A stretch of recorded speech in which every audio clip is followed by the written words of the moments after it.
All right, I'm broadcasting early again today. This probably be the last time I go early on Mondays. Actually, I don't know. It's just my wife is taking my daughter out to some like gymnastics, not gymnastics, like a ninja course type thing, and it's just like a free trial for 2 weeks. I don't think we're going to continue it. But it's at 5:30. It's just easier to get this done while they're out of the house, and so it's better for me to get this done earlier. Normally now I'd be exercising or doing something work related, and so I figure I could do this now. Do the Twitch now, and then Hardy little plant. Get other You'll stuff help. done later when they get home. So anyway, I didn't do Thursday's broadcast. I think I mentioned I probably won't do that. I think I forgot to skip that on the schedule. We went back to the fair, and thankfully that'll be our last time. I was definitely not feeling it Thursday, although we had a good time with some friends there. With my daughter and my niece there, so it was a good time. But it's just like I was exhausted. I spent the whole Tuesday, Wednesday, and Thursday just grading papers and paperwork and stuff like that. So that was enough for me. And so Thursday was when I got done. I just didn't want to go anywhere, but we went, had fun at the end of the day. And so I didn't get on here. So, because haven't really done a scriptures-based stream in a while. I've been also doing psychology-based ones a little bit. Been doing some integration-based stuff. I wanted to do something more scriptures based, and so I'm going to do that. Mondays I usually do the psychology stuff, and so I wanted to do this one on the Didache, or what's also been titled the teachings of the 12 apostles. Now, I actually got into a little conversation with someone that I've known for a very long time. He's a family friend, haven't seen since I think Look out below! right before the pandemic. I remember we went to go play soccer. He's an older gentleman, helped out our family a lot when really rough things were happening in our home life. And I don't want to fight yet. I know there's a way to get up here, and I'm just like trying to figure out how to get up here. There's like a shelf, a cliff up here that I can fight safely from. Oh,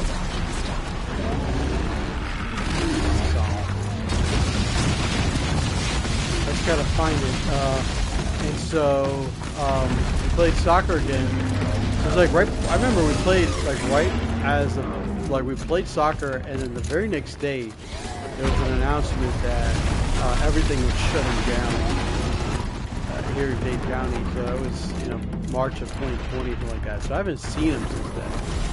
And we played, and of course it was we've been texting each other, and we needed someone to play soccer to fill out a soccer team. And, so I was like, hey,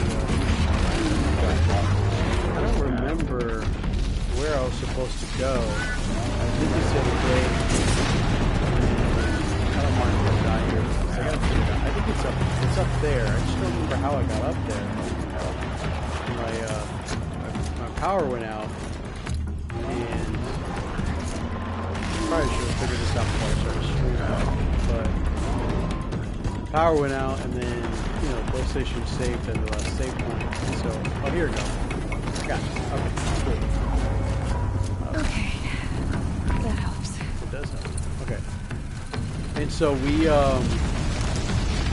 Anyway, so we played soccer again, and then afterwards we were just catching up. And that's for most of it. It's been like 2 years since we talked. I got to get rid of this control tower fight.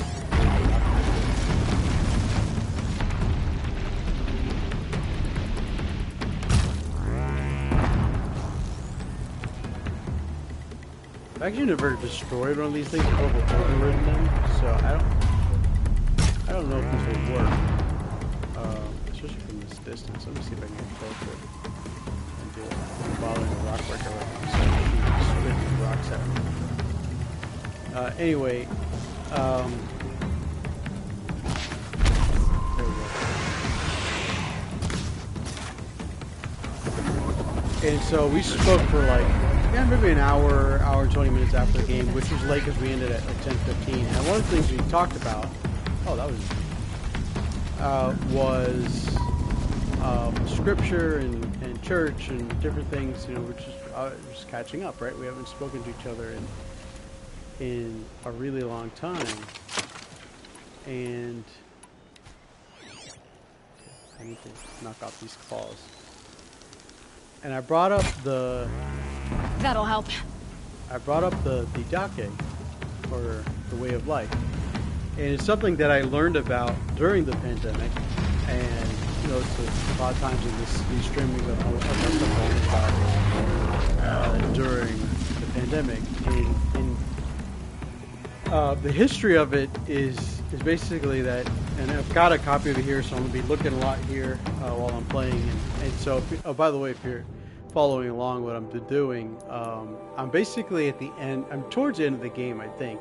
As far as the main mission goes, I'm like at the. I think what's going to be the final battle where Helis and the Eclipse are going to be approaching. Yes, it's this final battle, Meridian, and they're going to be attacking the Spire. We learned about Hades and what Hades is designed for. And I finished like the Frozen Wilds stuff, which was the added on DLC, and mainly because I looked it up and I was like, oh man, like you can get like the best weapons from playing this DLC. You know, I just wanted the best weapons, right? I just wanted to figure out how to beat this game efficiently, and so I did all that. And so right now I'm just playing errands because it's like the easiest thing to do while talking. Right now, to listen to a bunch of stories. That's what this is. This is an errand about kill the claws beneath the rock breaker. So I got rid of one set of claws. Best thing is to get rid of the claws. You've got 4 claws, so they can't dig underground. They get away from you, and then you just start nailing it with your high-powered weapons, and you can't run away from you anymore. So the kill should become fairly easy. In my view, from up here, I should be able to be hitting because it throws rocks at you, and so I should be like out of its way. Oh, there it is over there. Oh man, I wasted my opportunity. Anyway, so the Didache, it's a compilation of teachings that is quoted by a bunch of early church fathers, people like Origen, Clement of Alexandria, stuff like that. And if you know your church history, excuse me. Oh man, I missed that. Oh wait, did I knock off this spray? I thought I missed, but I knocked something off. These really important people. Their opinion later factored into what was considered to be, or what was included into the canon, right? Included into Scripture, like the Gospel of Matthew versus the Epistle of Barnabas, or the writings of Paul versus the Shepherd of Hermes, that kind of thing. And so it was a writing that was referenced by these people, but no one really had a consistent or a copy of the writing itself. Now, I'm not going to go into all the details because that can get kind of technical and everything else. And so if you want to do research yourself, it's called the Didache. I have it as... I totally missed that time. That was fair. I shouldn't have done this. but the title of the session has the name of it. It's also called The Way of Life. And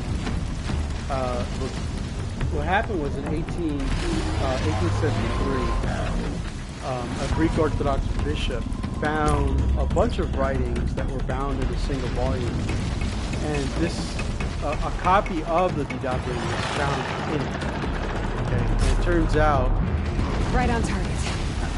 One more claw left. Everyone was excited about it because they're like, wow, this writing, again, had been referenced by some of the church fathers, but no one really knew what they were talking about, since a lot of the older copies,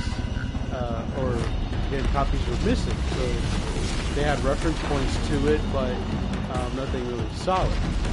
Now, as far as dating goes, I think that was part of the discussion I had with this friend of mine. And so, of course, there's always opinions about what scripture was not. I kind of take it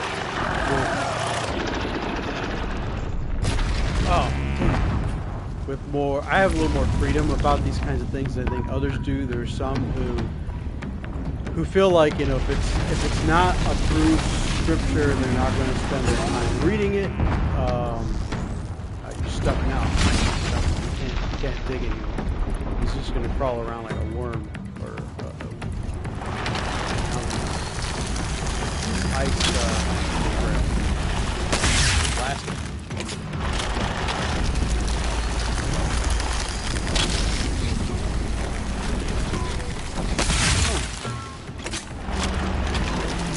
Some people are very strict about what they'll read and what they'll not read. But I felt like the evidence presented in the introduction of this particular copy, which is a copy of the writing plus a commentary, was solid enough to at least read it and study it and consider it as a possible source that was read or written by the apostle or an apostle, and something that was read by the early church, even an audience as young as Matthew's audience, which anybody, if you're not familiar with it, like Matthew's considered to be the very first, or one of the first documents written for the church and read by the church. Gotcha. See, that was gold. The clothes beneath. We got like you said you were tough. Ha. So that's why you spend the time getting the right weapons and things go well. I'm actually up in the frozen area, so it's like part of the DLC. So ice rail. I don't know. I'm gonna definitely get the second game. Like, this game is awesome. I told you. I said my wife love watching. Like, we finally watched the end of Bel Air, which was really good. And the guy they got to play the father for an old of remedy. the character Will Smith, not the actor Will Smith, who has been in the news, right?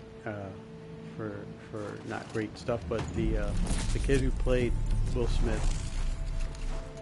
All I gotta do is go back. I don't need to grab anything from here. I should definitely get this blue stuff though.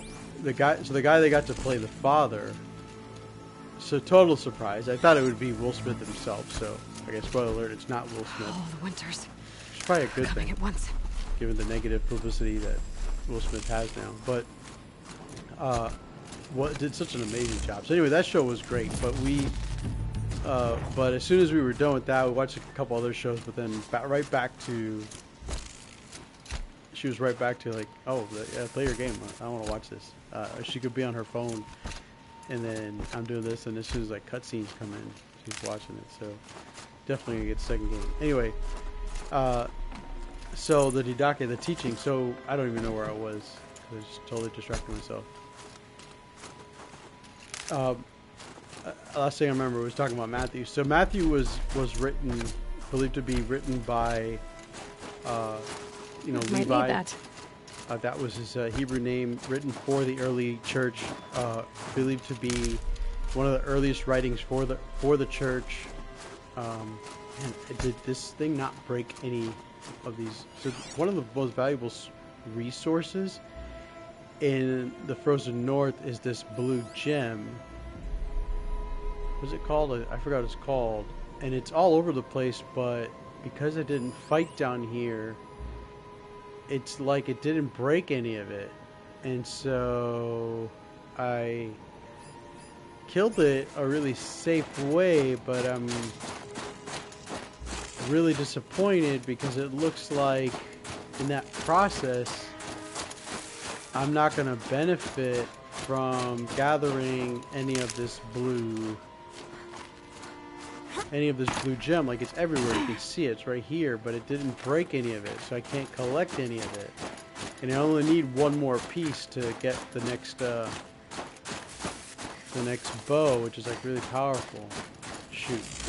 Anyway, so if you take a class on like the history of the Gospels, the Synoptics, it's believed that Matthew, Mark, and Luke, they share a view, right? That's why they're called the Synoptics. And one of these. And so it's believed that they all copied from a source because all three of them are similar in some of their source material. And I should say that Mark is actually believed to be a little earlier than Matthew, because Mark is like the shortest, and whatever. There's evidence that kind of points to that. And so they're all believed to. There's a theory that there's a document called Q that all three of them borrow from, and that this document is kind of like a mystery document because no one's ever found it. And what's interesting is they mentioned in the intro here that maybe Q is the Didache, the way of life. Because when you read it, I'm gonna read some of it here, just kind of talk about it as long as I'm playing. There are some very strong similarities in the language that point to the stuff that's written, especially in the Gospel of Matthew, and also in stuff that's written in other passages, like in Paul's letters, in Peter's letters, and so on and so forth. Okay, and so and there's even like references that Paul makes to teaching, the teachings that you've received, and it's kind of like, you know, what is Paul referring to? The teachings that you've received, like teachings that we've gotten from the disciples, or teachings we've gotten from Jesus, or teachings we've gotten from the synagogues, from the rabbis. Like, what are the teachings that you're referring to? And if you consider the name of this document, it's called the Teachings of the 12 Disciples, the Didache, the teaching. And then you think about what it's referred to, how it's referred to, the teaching, simply the Didache, the teaching. And maybe that's what Paul was talking to you. Do you know the teachings that you've been taught? And when you read it, you realize, yeah, this is kind of like what he was referring to.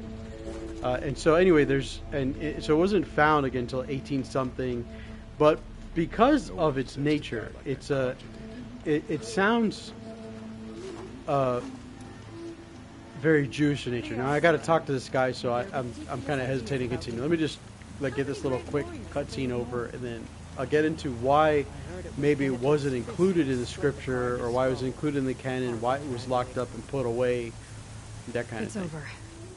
It wasn't easy, but that rock breaker won't be hurting anyone anymore. The claws beneath, brought low by an outlander. This part of your song will travel far. I don't know if I'll ever get used to that. I've found people rarely live up to their songs. You're an exception, though. And you've done me a true kindness. My foe is buried now, like so many of the hunters it killed. My friend, my chieftain.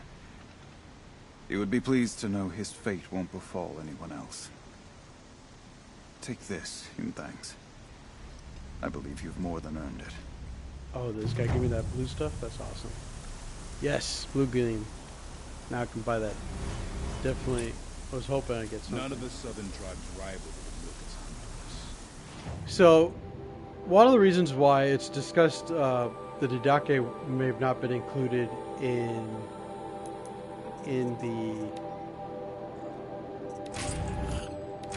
the canon is that it doesn't necessarily address like early quote unquote church issues, because at the time that they were deciding what belongs in canon and what doesn't,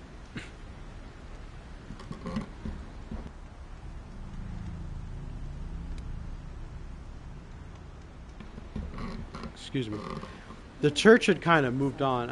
I'm not feeling that great, so I might cough a little bit and just try to mute myself and not cough into the mic. But at the church, at the time that the church had been deciding what canon was, there was a Council of Nicaea. They had been building up the concept of what was going to soon become the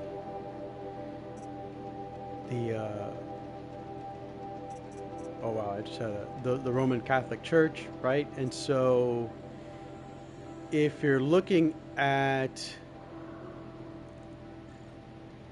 let me make sure this is the right one, because sometimes I buy stuff I already have. I think if it has a little image of a pouch, and I already have it. So yeah, this is the one I want.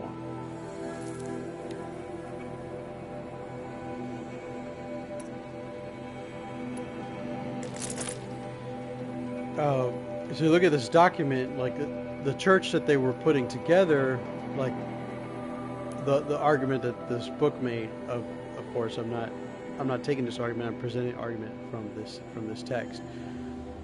Was that it contains information that really didn't apply to their audience, right? Like if you look at Paul's letters, that information was more relevant to the church at the time, like in how they were functioning. And this document is very specific in that it's teaching for how a Gentile is supposed to adjust to entering a Jewish faith, like how to understand the Torah and how to understand Torah life. What you're supposed to do with the law and the requirements of the law and stuff like that. And the book of Acts like addresses a lot of those issues, especially in Acts chapter 15. There's actually a council that convenes and they're trying to figure out, what do we do with the Gentiles? Like, how are they supposed to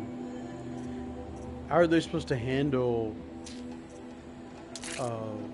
the law here? And the decision at that time was tell them to abstain from blood and from sexual immorality, right? Don't eat anything that's strangled, but don't worry about circumcision either. That was actually the really big thing. Like, are we supposed to circumcise people for who are converting into the way, which is, by the way, why it's called the way of life. This was the way. It was a sect of Judaism. And so by the time you get to 325 AD and they're deciding on what goes into Scripture, you can see that with so many Gentiles already in the faith, maybe they're thinking, this document isn't really that necessary anymore. So yeah, let's not worry about it. That's kind of the thinking that, again, this specific text presents. So they put it aside. They bound it up. They put it in a book with the Epistle of Barnabas and some other stuff. And they're thinking, we don't need to worry about it anymore, because this is more about one-on-one life. When you read it, you see it's like, it really is specific instruction about for a person and their one-on-one relationship with their master, and how they're supposed to It's our talk. live their life with their master. it eventually gets to that, and it talks about how they're supposed to treat This is gonna a be tough. prophet who comes to visit their village, and then what they're supposed to do with communion, and how they're supposed to do baptism, which is funny because at the time it was discovered, there were like a lot of, apparently the Catholic Church didn't like some of the stuff that was discovered, and Protestants did. But then again, there was stuff that the Protestants didn't like because the way it reads, it can sound a little what's it called, work based, and then there's some things that Catholics do like. So in terms of like the way the denominations split by the time it was found, again in like the late 1800s, the different denominations had different feelings about it. But as far as Judaism goes, is more accepted because it acknowledged Judaism as a whole in terms of their tradition, but it also helped Messianic Jews specifically still maintain a sense of identity while understanding the transition into the way and this life with Yeshua as their master, but understanding like his role as Messiah, and still identifying with the God of Abraham, Isaac, and Jacob, and maintaining the Deuteronomic like kind of ideology and theology, right? So just I'll explain that in a minute, but let me do this cutscene. I can help with those. We have to stop meeting like this. We will. When these are driven from our Sounds land. weird.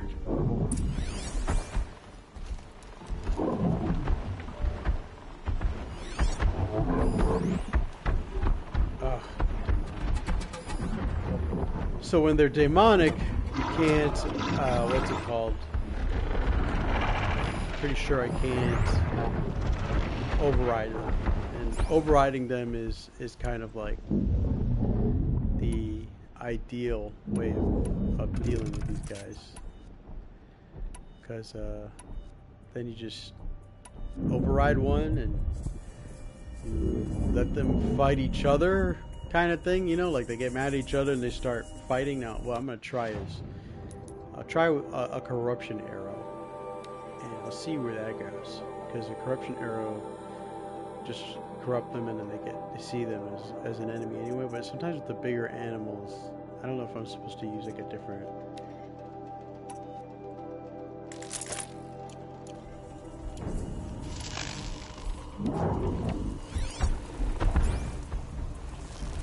Only fire claws from Thunderstruck.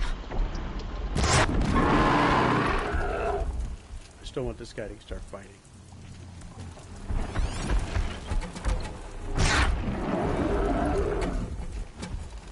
Oh, it's coming over here. Yeah, that didn't work. They don't last very long. It's a corruption thing. They're too big, so I don't think the corruption thing. I don't know if there's a way to make them. I never really looked into it or tried it myself. But anyway. So anyway, the chapter 1 of this. Let me go back to my ice room.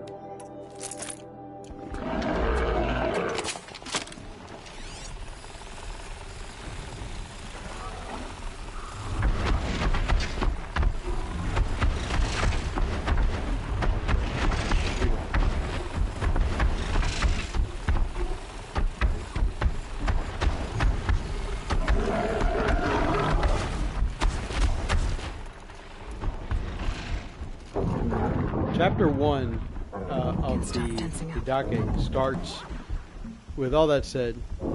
Just want to read a few passages from chapter 1. It says, "There are two ways, one of life and one of death. However, there is a great difference between the two ways. Now the way of life is this. First, you shall love God, who made you. Second, you shall love your fellow as yourself. Whatever you do not want to happen to you, do not do to one another. This is the teaching about these matters. Speak well about those who speak ill of you, and pray for your enemies." Now this is what pertains to you shall love God who made you, right? It sounds like this is what pertains to love your fellow as yourself. But the way that this commentary is written, this is actually the stuff that applies to love God who made you. I guess in a way it's like it's both, and they both apply. These teachings apply to both. But anyway, speak well of those who speak ill of you, and pray for your enemies. Fast for those who persecute you. For what special favor do you merit if you love those who love you? Do not even the Gentiles do the same? However, you are to love those who hate you, and you will not have any enemies. Restrain yourself from natural and physical inclinations. If someone strikes you on the right cheek, turn the other to him, and you will be complete. If someone forces you to go 1 mile, go with him 2. If someone takes your cloak, give him your tunic also. If someone takes away what is yours, do not demand it back, for you are not even able to get it back. Give to whoever asks, and do not demand it back, for the Father wants to give of his own gifts to everyone. Contentment awaits one who gives according to the commandment, for he is blameless. How terrible for one who takes! For anyone who has a need and takes will be blameless, but one who does not have a need will give an account as to why he took it and for what purpose. And when he is put into prison, he will be questioned thoroughly about what he has done, and he will not get out from there until he has paid the last penny. But regarding this, it has also been said, let your donation sweat in your hands until you know to whom to give it. Now, really interesting start to the teaching. Obviously, talking about 2 ways. There's a common theme throughout the scripture about the 2 ways. It's talking about the scripture like the Old Testament. It's like something that's repeated, going back to like Deuteronomy and Deuteronomy type theology. And that's why I said like for Jewish people, like this text is like really important because it continues the themes found in those kinds of teaching, and it becomes Alert! shoot. That was not what I wanted to do.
So yeah, in Deuteronomy, there's so many times you can read it. Sorry for covering my mouth, but in Deuteronomy, there's so many times you can read where God says something like, I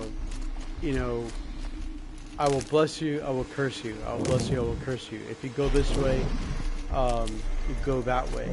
And obviously, if you read it, if you're familiar with like the Sermon on the Mount or Jesus' teachings on similar teachings in the Gospels, if you're familiar with those teachings, you're familiar with how you recognize, right, how alike these teachings are. Totally missed it. And that's why some theorize that maybe this document is Q, right? Maybe it was a source material for the Gospels.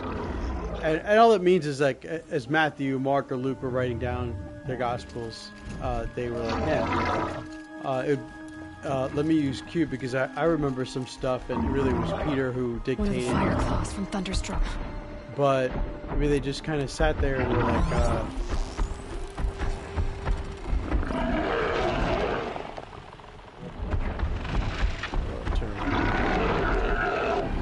I'm going to use the Didache and write down my own gospel. And I remember some stuff that's different. There's more details from the story, and I'm just going to use this kind of like a source. That's all that means when I say Q is a source.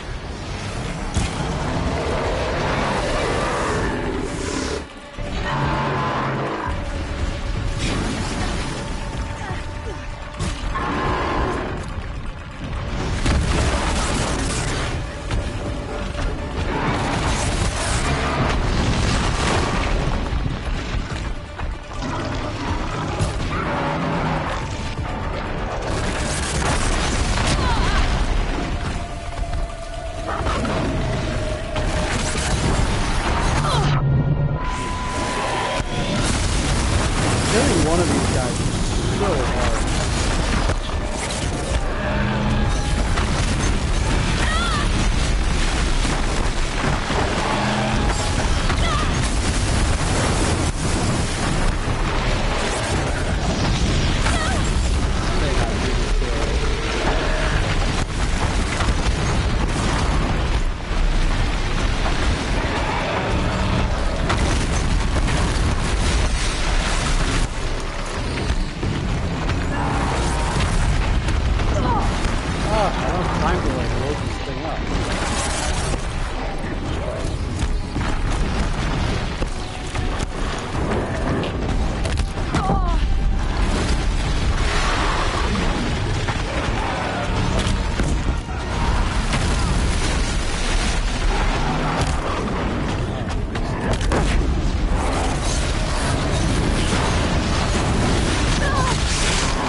Just fighting one of those main boss fight against Hephaestus in the end of this DLC was like so hard, and I gotta fight like 2 of these at a time is like ridiculous.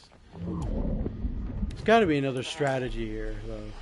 Sometimes like just that's why I was trying to like let me try that corruption arrow again. Maybe there's a way to do this. Like I said, like. For example, so with Deuteronomy, Deuteronomy is probably one of the most important books for someone of Jewish descent, and so for someone coming into the faith, from a Gentile coming into the Jewish faith, when they are looking at like the requirements, and for a Jewish person to see the requirements for a Gentile coming in, and they see the passage starting off this way, that you should love the Lord your God with all your heart, soul, mind, and strength. And I was doing this lesson with my daughter the other day, and we were looking at when this guy asked Jesus, like, you know, how would you, what's it called? What would you say is the most important law? Which was always being done back then. I learned that at the time, people were always kind of figuring out like what's the best way to narrow down the scriptures, because there really is like there are so many scriptures.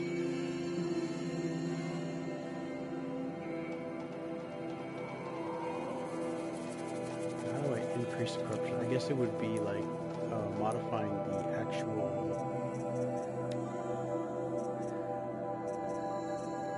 probably the bow itself. I don't have the binnacle anyway. Let me see if I can make, for modifications, I can just, let me see if I can use a different coil here.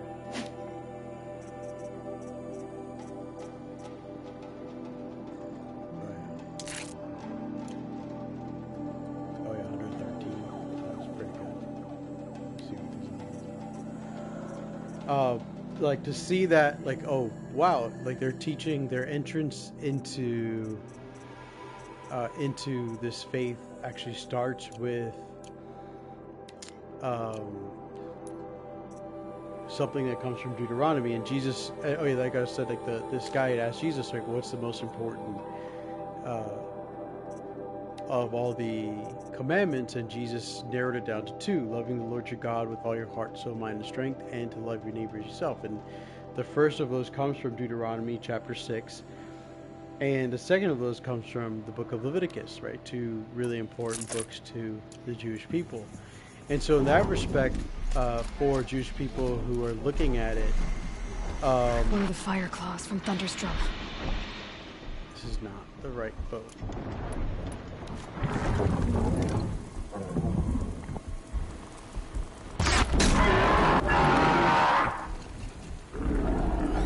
That didn't do anything. Gotta shoot in another place, maybe?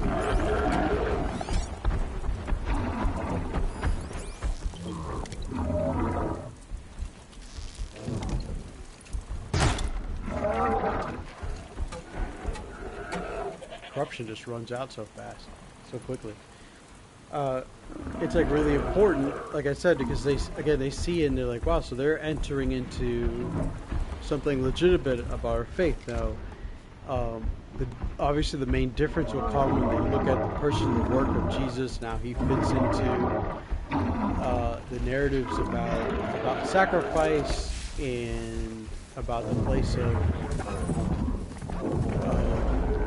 the temple and so on and so forth. But some of the roots that are there, and when this guy had asked Jesus that question and Jesus answered that way, he's like, wow, you're right, like, this is the best way to reduce the 600 and something laws of our faith. It's to reduce it down into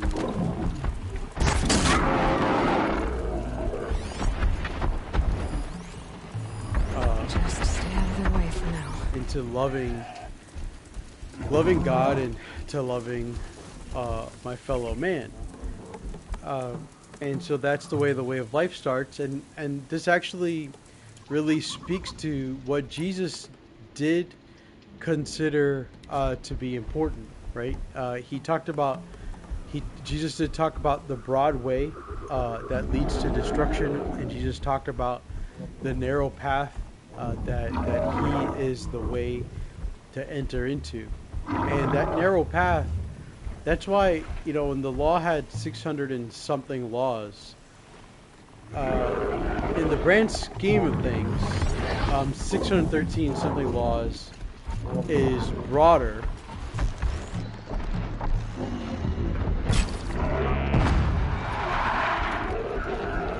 just gonna keep doing that. It's a slow burn, but it'll work.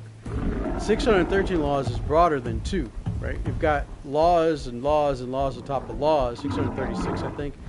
But the 2 laws here, you should love the Lord your God with all your heart, soul, mind, and strength. Although the Didache kind of changes it a little bit. It says you shall love the Lord your God. First you should love the Lord, the God who made you. And then love the neighbor as yourself. It says that the entire law hinges on these 2. That's the way Jesus phrased it.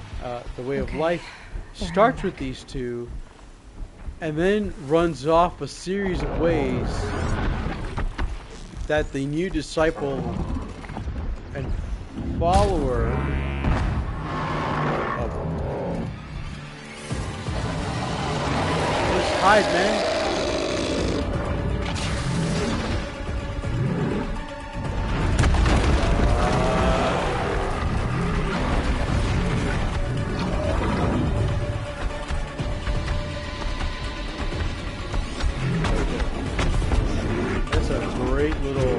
Trick in the game, right? You can do this stuff and your little companion will just fall into it. And as I was studying this, I realized, loving God and loving our neighbors are actually intertwined with each other, right?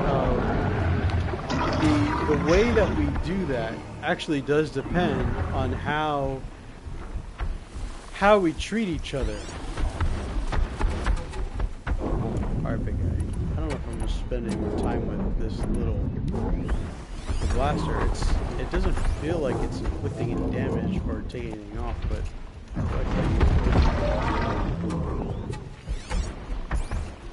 just want to knock that thing off his back because I think that's like. Attention.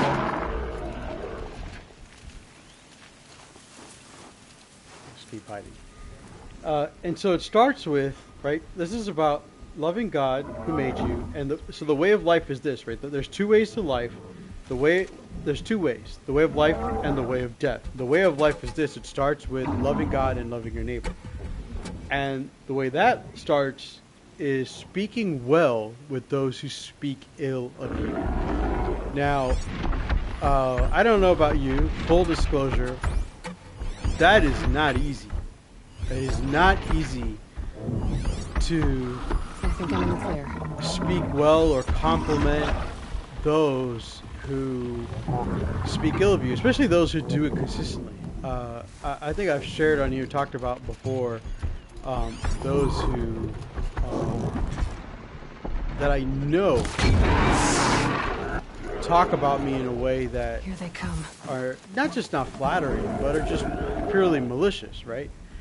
That are slanderous in that sense, and so it's really easy, and I've fallen into that trap in the past to point out, the faults in others, and it's really it's not hard, right, to criticize others, and in the research that we're looking at in the past few weeks, talk about how one of the biggest failures that people have is to be criticized by somebody and then have the inability to notice how the person who's been criticizing you is actually, not very, is not perfect at all. And so when they criticize you,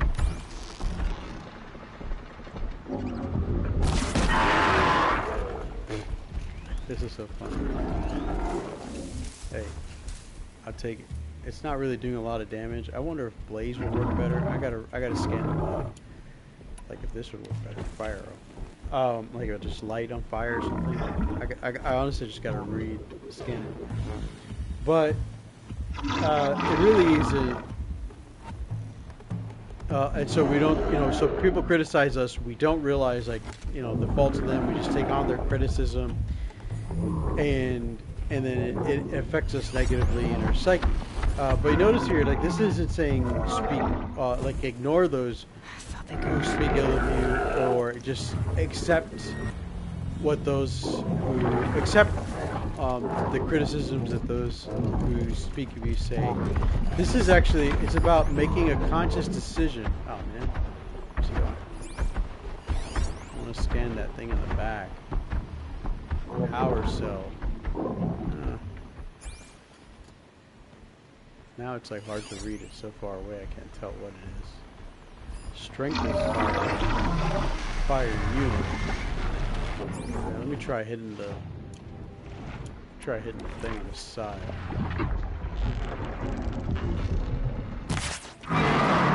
Does it? I don't think I hit it straight on. Try hitting that with this, see what happens. And it's saying to purposely, so when people speak ill of you, to purposely respond by speaking well of them. So this is actually then talking about how we interact with people. And so I was thinking about that specifically and how that would change then my interactions with people in general, right? Out in public, let's say I'm at a birthday party or I'm just with some family in my house, and people start to gossip like they normally do, and they start to talk junk about people, and someone says, oh, you know what so-and-so said about you? They said that you are like the fakest person they've ever seen. I don't know what that did. one of the bad things about the tear blast is that it doesn't really tell you use a precision arrow because we're so far away. You might actually do more damage. At that moment, I could say, well, you know what I'd like to say about so and so.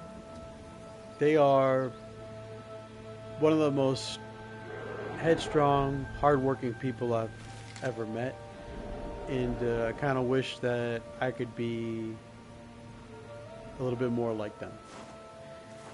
And what that does, if you can kind of imagine that happening, right? Someone's repeating to you gossip, that negative gossip that they've heard about you.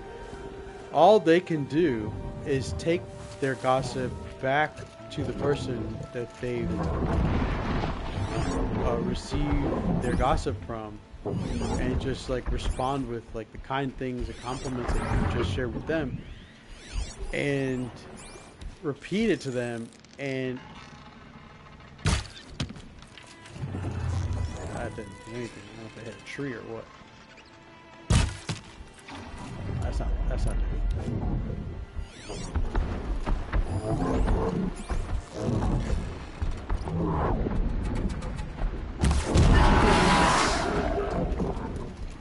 But the real goal in that, right, is to honor God and to love Him. And if the Master taught, if Yeshua taught to love God first, who made us, and to love our neighbor as ourselves, and this is like one of the first teachings on this matter, is to speak ill of you, then to obey Him is to love Him, right, and to do what He asks. The next thing is to pray for our enemies. That's something that Jesus spoke about before. The third thing was to fast for those who persecute you. Now that's something that's a little different from what's presented in the Gospels. To fast for them, that's definitely something that's different. I've never been presented with the teaching that if I fasted for people I've cared about, I've fasted for people that I've been concerned about, I've fasted for people that I've wanted to be healed, or fasted for people that I felt like were in danger. But to fast for an enemy, yeah, I've never done that before. And in the argument, though, that's presented here for doing these things, for speaking well of those who speak ill of you.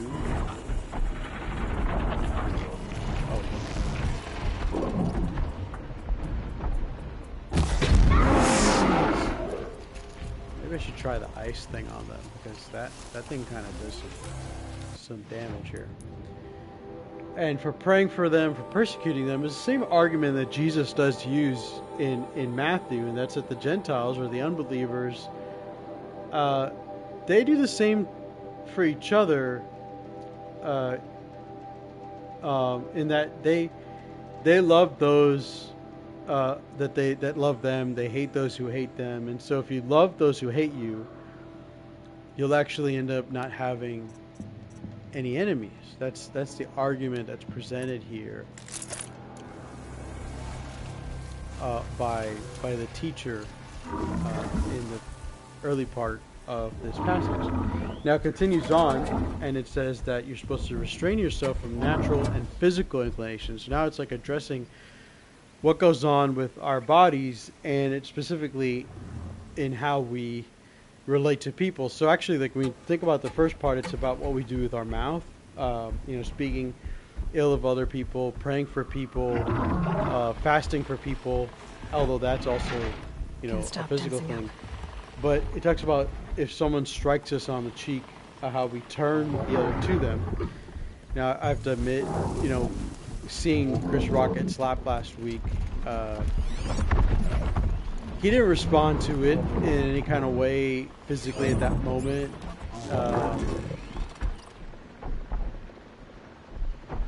What was I going to do? I was going to just leave.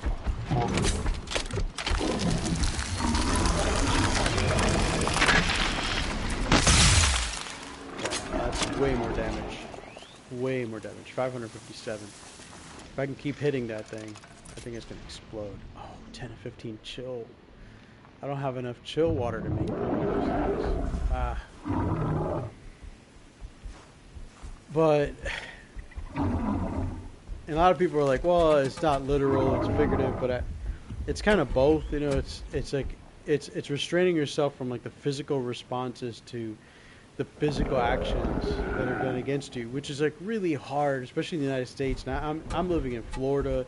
It's a stand your ground state, right? So it's the kind of place where we have the laws. If someone gets out of a car and they're angry at you, you're allowed to just take a gun out of your glove box and shoot them and say you stand your ground, right?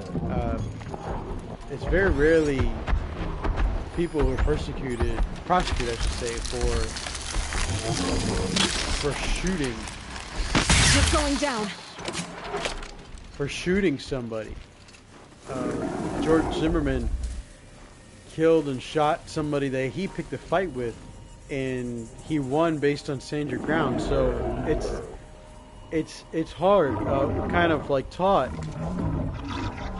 that stand your ground is perfectly fine, but when it comes to the teachings of our God and our Master, those who call ourselves followers of Jesus, like this is not something we're actually supposed to be doing. We're supposed to be kind of turning away from those kinds of things. And then it's followed up with, when you do that, you'll be complete. So actually, one of the signs of maturity, and the scriptures talk about being perfect, is actually the ability to turn away from those kinds of threats. And not respond with anger or the feeling that you have a righteous ability. Nice. That'd be fascinating if they weren't looking for me.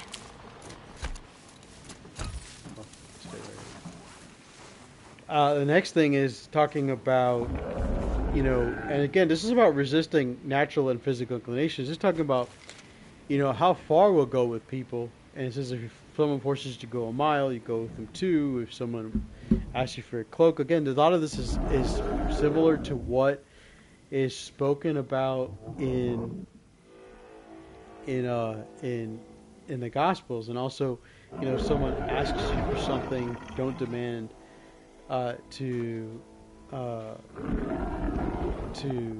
get it back, right?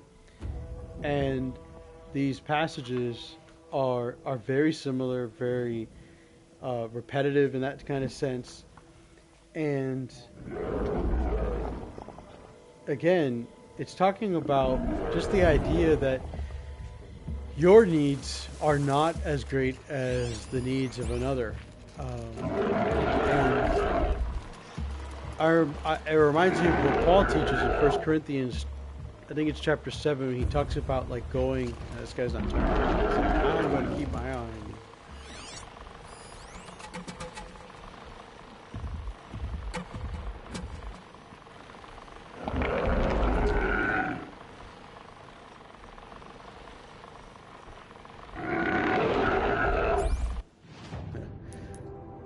About going into lawsuits and stuff like that, and like we're a really litigious kind of country.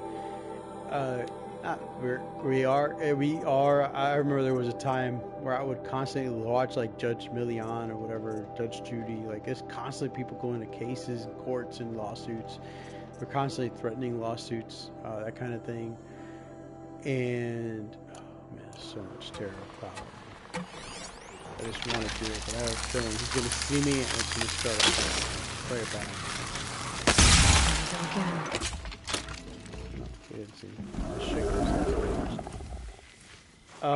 But these passages are talking about, again, like how we can demonstrate our love for God and our love for our neighbors by simply just like walking away or giving them what they want, what they ask for, without demanding much back for ourselves.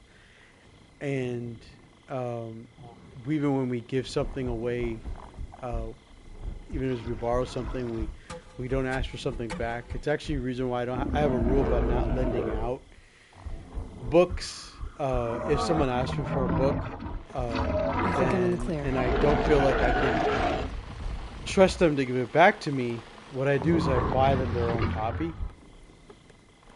That way, I don't have to worry about asking for it back. Obviously, I just buy them a copy, and then they just be like, "Oh wow, thank you for the gift" or whatever. And then I don't have to worry about giving it back or asking for it back.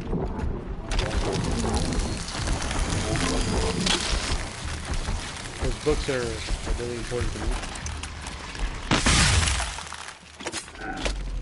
This is gonna take a long time. Kind of wish I didn't start this. And then, in general, like, I try to live by that rule. There are a few times I can remember where if someone lent me, or if I lent something to someone, I've gone out of my way to ask for it back. And that's because this kind of teaching really resonates with me. And it really calls back to the idea that God, the Father in heaven, like, everything belongs to Him.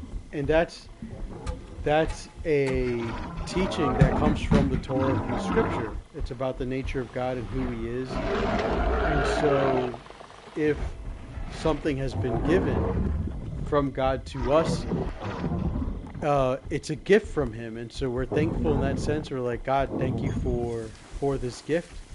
And so this belongs to Him. And as a steward of His stuff, all I can say is, I hope that now, you know, as oh no, that hit a tree. That the person that it now belongs to will do the right thing and take care of it well, even if I would like to be the... Let's get on with it. That was terrible. 37, I missed. I should have shot the other guy. Well, let's see what the Storm Slinger will do.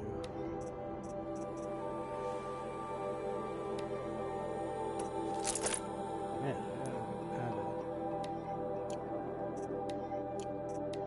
and I just kind of hope that, you know, God, trust that God will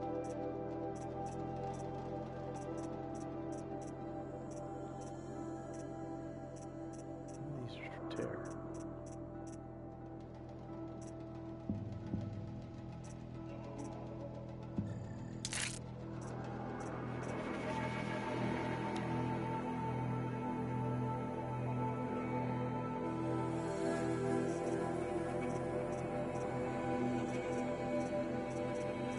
Sorry, I'm just gonna read like, you know, this increased terror. That, you know, the God who owns all things, that He knows who He's given it to and that kind of thing, and so it's like, you know, give to whoever asks and do not demand it back kind of applies. That the Father wants to give His own gifts to everyone, right? That's the next part. And then it continues with contentment awaits those who give according to commandment, for He's blameless. And then what's great though, and I love how it talks about the end though, because it's not, because then you can kind of feel like, well then I have to give to anybody who asks me. It's like, no. It closes with two things about the teaching, because it does understand there are people who take advantage of your generosity or your desire to give. I don't think I was ready for this battle. I have like no ammo. That done for one of us. That is blank. It's more like a close-up weapon. It says, how terrible for the one who takes. For anyone who has a need and takes will be blameless, but who doesn't have a need will be taken.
to override. I can override these guys? Oh no. That changes my whole strategy. I could have done that. Oh, I didn't know I could do that. Then I could use Tarkus, sneak in, override them, and let them fight each other. I don't have to fight them. I thought I couldn't override them. Next one I get knocked out.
Where you going?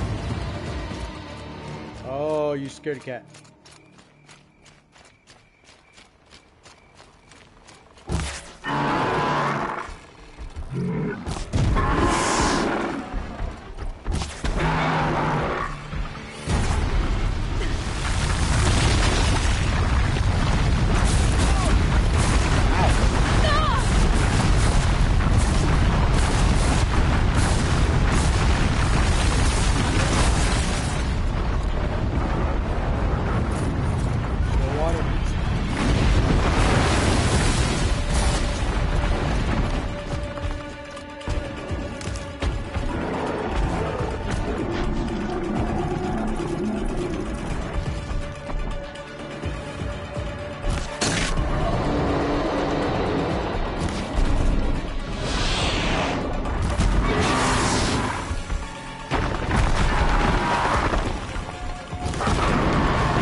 now it's good I know they can override them. Anyway, that was intense. The trees were good cover, though. I didn't know that could happen.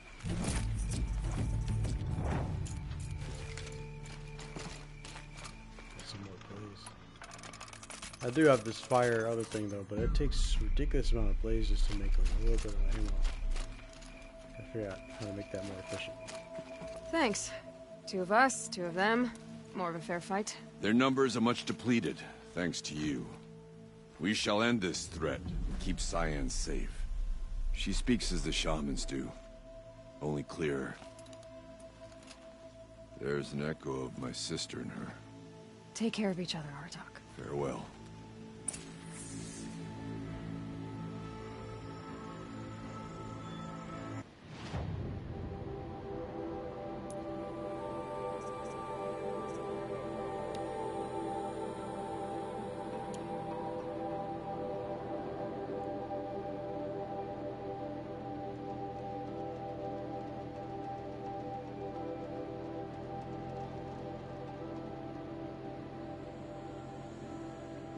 This way up here.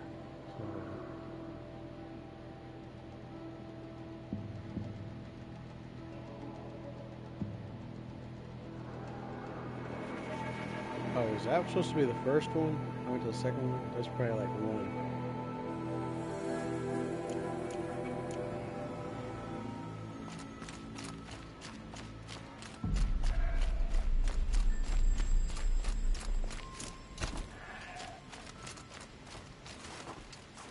Anyway, like I was saying, at the end here, it talks about giving, though. It says that, you know, like I said, you know, I do think about, like, who I lend stuff out, especially books. Feels like if I blink, my eyes will freeze shut. But we are supposed to give freely. At the same time, there's an assurance here about God is going to be the one who ultimately keeps people accountable for taking what they need and taking what they don't need.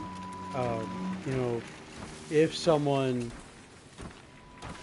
It's our job to be generous and to give people as they ask, but it's on the person who takes to only take what it is that they need. Never know so that's when I what it might says need here. How these. terrible for the one who takes. So actually, it's kind of like there's a curse on the one who takes. Like if you take and you don't really need. I'm trying one of these over here. So. Because if you don't, and if you do take something and you don't really need it, you're going to have to give an account to God. And this whole thing about prison and all this other stuff, and what it really means is God's going to hold you accountable. And then it closes this first chapter on the teaching with this really, really, really helpful piece of advice, which I found incredibly useful recently, especially, that those who give, it says, let your donations sweat in your hands until you know whom to give. So, That's you know, it. recently I'm already gone. my wife and I were trying to figure out like who we should expand our giving to. And we did exactly that. Let your donation sweat in your hands. What that means is like you're holding your money. If you've ever held on to money for a long time, it's cash or coins or whatever, it'll make your hands sweat, right? Or at least mine. I have sweaty palms sometimes, and so what? I can hit it straight. What? Am I using the wrong? I'm using the wrong. I always have. Oh no.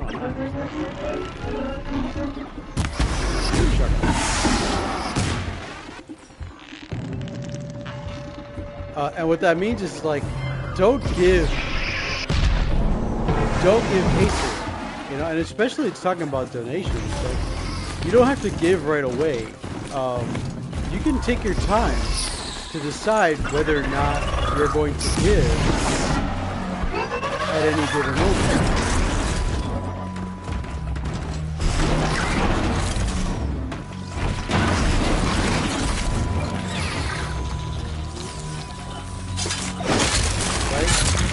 And that was really helpful because we were trying to figure out, like, okay, we had a little bit more money, we wanted to make sure that we gave appropriately to the right kind of organization. And so, you know, did we want to give to a church? Did we want to give to a charity of some kind? Whoa. Stay down!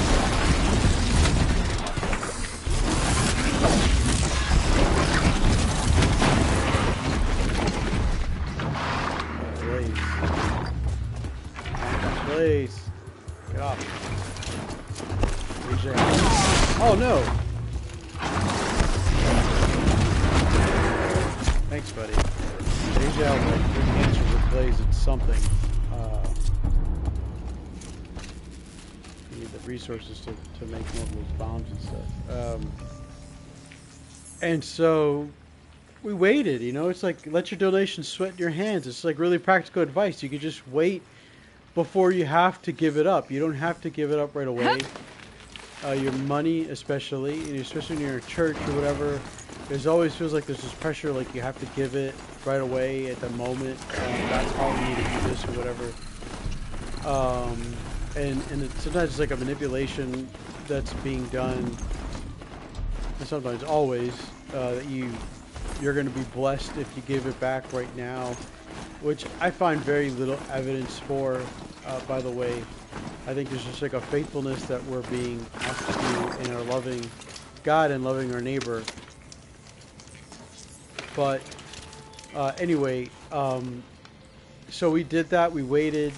We decided, you know what, we want to make sure that we're doing the three things, that we're taking care of orphans, we're taking care of the poor and the needy, and then we're taking care of widows.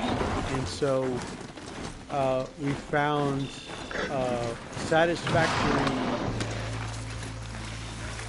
ways to meet those needs, and so we allocated our funds towards them.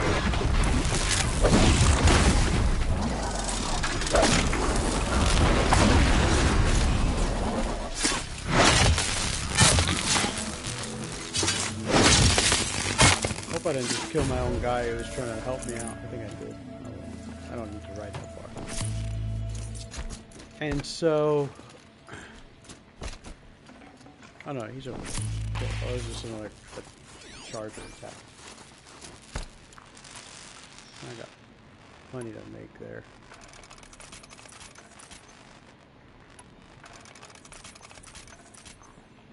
You gotta do this stuff. I need chill water too for the ice thing. So practical stuff though. So that's chapter 1 of the Didache. I'm going to stop there with this teaching. I think I've been playing for about an hour and got some other stuff to do. I wasn't feeling so great earlier. It's so weird. Whatever this illness is, it kind of really affected me last night. Woke up feeling not that great, and what I've learned during this COVID time is to take a mixture of Tylenol and ibuprofen. And in my whole life, like, ibuprofen's always been the only thing that works. And for some reason, during COVID times, it's like the mixture of the two has been the thing that helps the most. And so I did that last night, and I felt a lot better. I don't have any chill water, so I gotta pick that. I gotta find that somewhere. I'll forget which end was.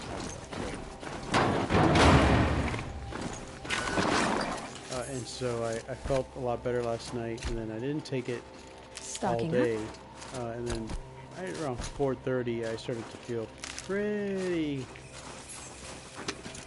crappy again. I thought I would just take a nap or something, but I took the mixture again, and I felt as the Twitch started to start up, I started to feel a lot better. So I think I'm going to go ahead and get on the weights and work out a little bit before I jump on the computer and do a little writing. And so that means I should probably stop my broadcast now. But I had some fun going through the teaching. And yeah, like I said, it's a really important teaching. just gonna try to work through it. Now it gives me something consistent to work on. I'm gonna hit it up again on Thursday, and then try to get back on a regular routine of Mondays, something more mental health, psychology relating. Thursdays, scripture related, and try to keep that routine. I don't anticipate missing out on Thursdays anymore. If Thursdays are becoming trouble for me, trying to get things done, keep on a schedule because of family obligations, then I'll probably just have to pick another day in the week to do those broadcasts. And also, like I said at the beginning, I anticipate getting back to a later schedule with Mondays next week, just because my wife and daughter should be done with what they've been doing the last couple weeks on Mondays soon, so that it makes more sense for me to go back to a later time for me, which I think works out better for me anyway, for me to be able to play later at night. I can play a little longer, talk a little more, that kind of thing, but we'll see. Anyway, thanks for watching, and yeah, hope things are going well for you. And I do have that article I talked about last week posted on our website. I'm working on some other stuff. I'm trying to make it more official so I can submit it to journal articles. So it's kind of why I haven't posted it on my social media yet. It is on the website, but I'm going to put it out there for people to know it's out there once I get the article done, so that I can kind of present like the two views. And that way, I don't know, that's just the way I want to do it right now. So anyway, thanks for watching, and hope you have a good week. Talk on Thursday.